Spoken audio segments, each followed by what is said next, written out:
Hello, everyone. I'm happy to be back with another young Indian, part of the Voice of the Young series. Right now, we have with us Parth Saxena. Let's listen to him. Over to you, Parth. Yeah. Hi everyone. This is Parth. I will start from the beginning, who I am and why am I on this journey. In ninth class, someone from an external party came to me and explained me what entrepreneurship is. So I'll start from there. From there only, I started my venture capital journey. So basically, an entrepreneur solves a problem uh, and has a opportunity cost associated to it. So that's what an entrepreneur is. So that opportunity cost can be actually be helped in terms of catering to that risk. It can be financial, it can be anything catering to having a social media status or anything. So that's what an entrepreneur is. It picks out problems from maybe another part of the world, maybe his own micro problem there, and finds a solution to it. So to understand venture capital, you need to understand what a entrepreneur is. That's why I explained it to you first. So post ninth class, that's why I started on a journey to be an entrepreneur. I started my journey by having a critical thinking scenario here, why these problems are created, what are the backstory of them, and maybe thinking about the solutions, very small solutions associated to them. Maybe a small solution can be why a pencil has an attached eraser on part of it. Why not we can use both the things separately?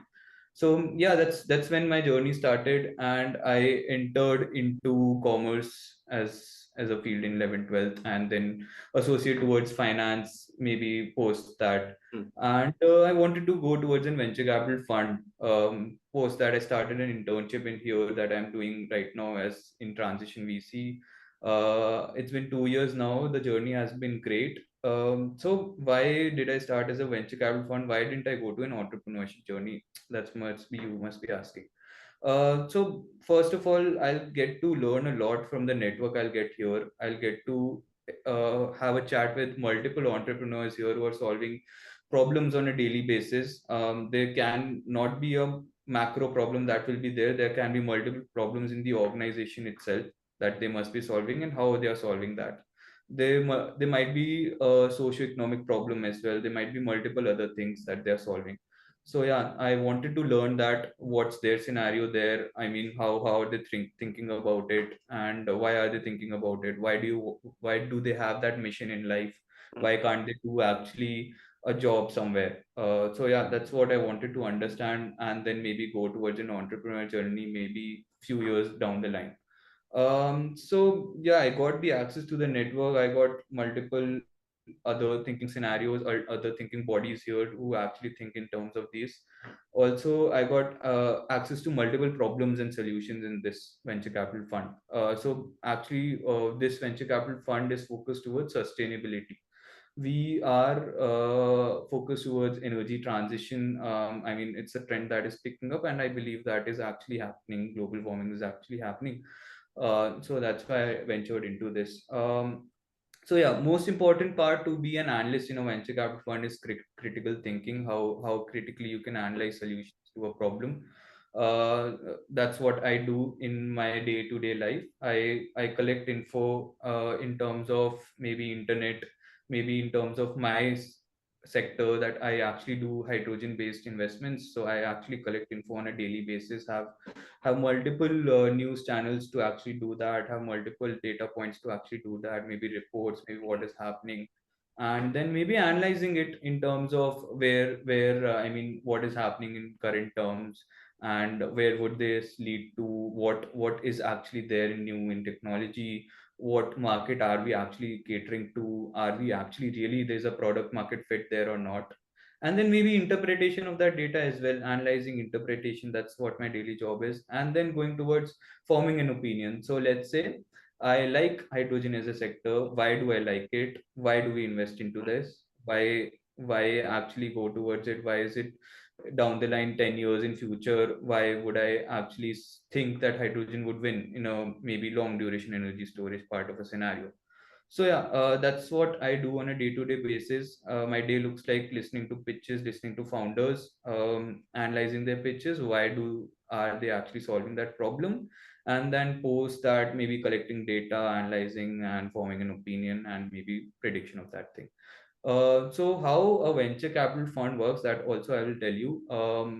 It has multiple. So venture capital funds in India are very small. They might have 11 to 12 members, maybe 20 members. They have, they're very focused towards small groups, right? So we are actually focused towards energy transition in India. So maybe people HNIs regarding to that, maybe having other startups regarding to that. We have multiple other stakeholders as well. So yeah, how do we function is like we have multiple analysts in our scenario who actually source these startups. That is a main part of the job. You have to find these startups who are actually venturing into this part of the world. I mean, in energy transition or maybe in India, and wants to solve a problem that is actually associated to decarbonizing India. So that's what we actually cater to right now. Maybe a few years down the line, we'll find a different problem and cater to that. But right now, we are catering to this. So yeah, we find that, and we find those individuals who are doing that, startups who are doing that, and then we actually have an opinion to that and take it to the general partners. The fund has multiple other general partners layer to that, who actually are the decision makers here, who actually vote to actually see that yes, we can do this investment or not. So we have to make a proper investment memo before this. A proper meeting is held to actually define that memo to them. Why are we actually interested in this space? Why are we actually interested in those founders who can do something in that space? Why this startup? So yeah, we explain it to them, and then they have a voting done, and maybe towards that we go towards the legal and the financial work that is there. So in that memo, we have multiple things, like maybe the finances, maybe the market that they are catering to, maybe also the team that they are. I mean, what past experience do they have? Why will they make it? Why not other founders will make it? The competition part of it. Why this only startup can actually cater to this problem? Why not other startups can actually come in and take that problem?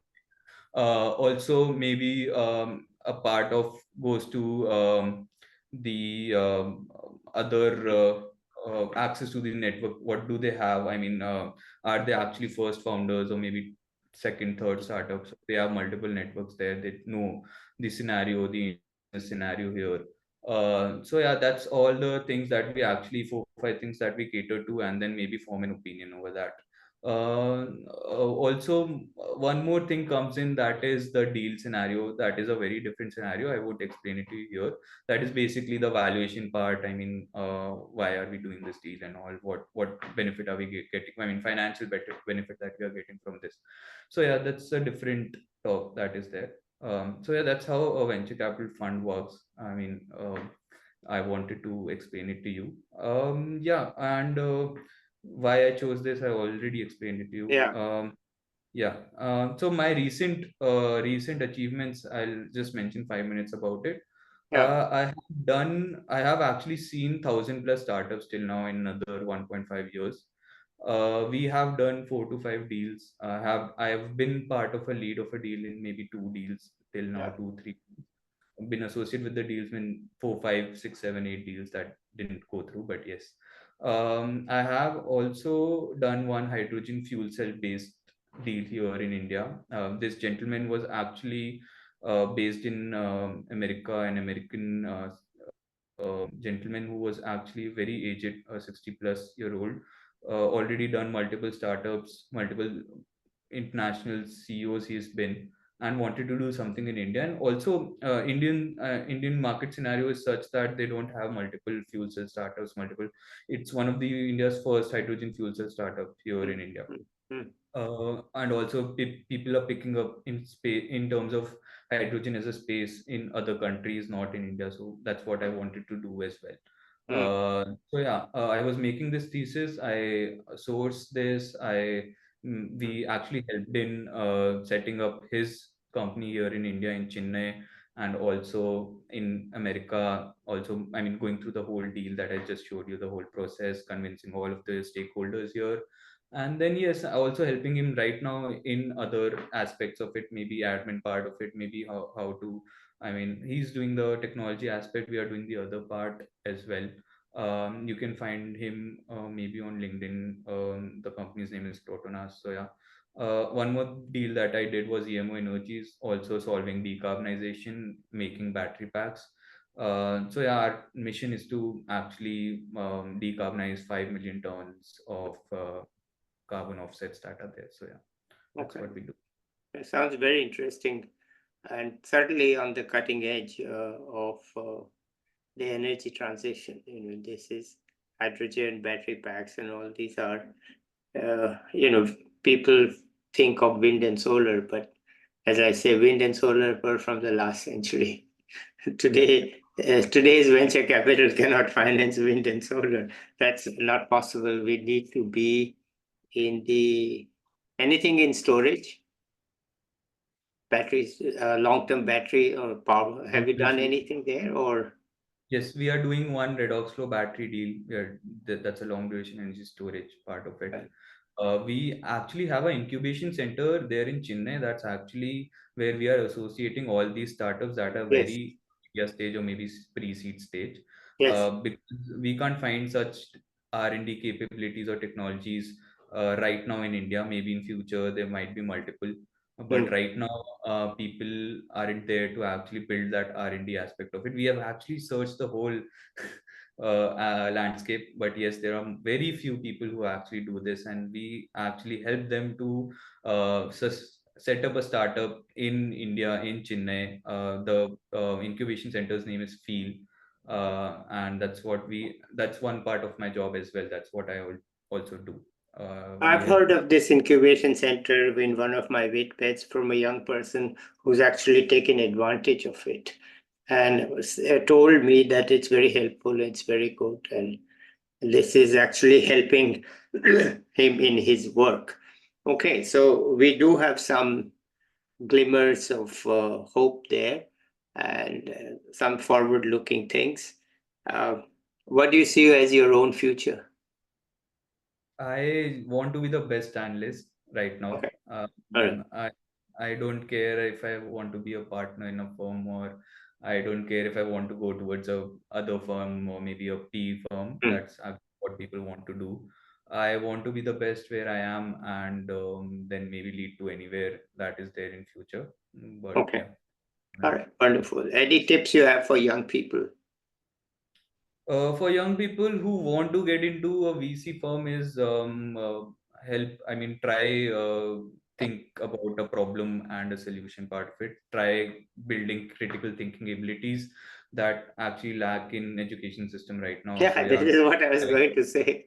try building that. That will actually help you not only in a venture capital fund but maybe in life as well. Yeah. Also, maybe if you want to do an MBA in future, in maybe not in India but Mm, in international aspect. So yes, mm, try building critical thinking. mm, That's a very mm, good part of life. So yeah, you will help yourself and other people as well by mm. doing that. Okay, fine. Okay, anything else you want to add here? Yeah, that's it actually. That's what I do. That's my daily Or, looks like. So okay, nothing. but tell us a bit about your personal side. This is all too very professional. Something personal might be helpful also.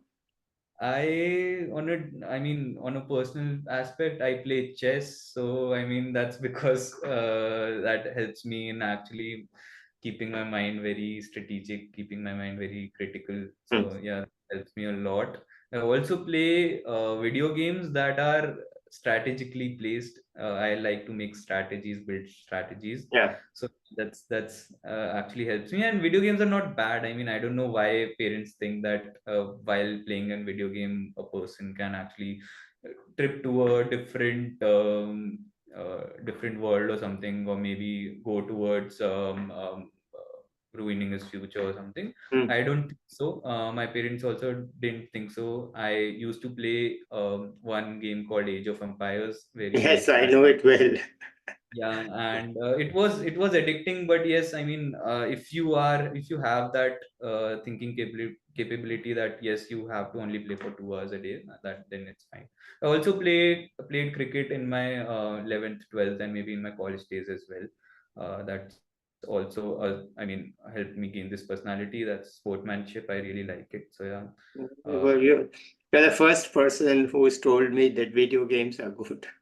But you're talking about strategy video games as opposed to just entertainment. The Yes, yes. strategy video games, actually, I agree with you that they are actually good because you do have to think. You can't just shoot. Hmm. It's not like shoot first, think later. You have to think first and then shoot. I have to be quick. Okay, so yes, Video strategy. games that actually help you build an opinion where it seems that your actions actually mean something, Yeah, or you have a reaction because of your actions. So yeah, yeah, that's those video games actually are better rather yeah, than they are reasonable. It's and that we. certainly in an education system which doesn't teach critical thinking. Maybe you are getting some critical thinking here, but you're thinking about things. All right, oh good. So then, Parth, let's end it here. Uh, Yeah. let's say bye. I'll be back with another young person or an expert soon. Bye, everybody. Bye everybody. Yeah.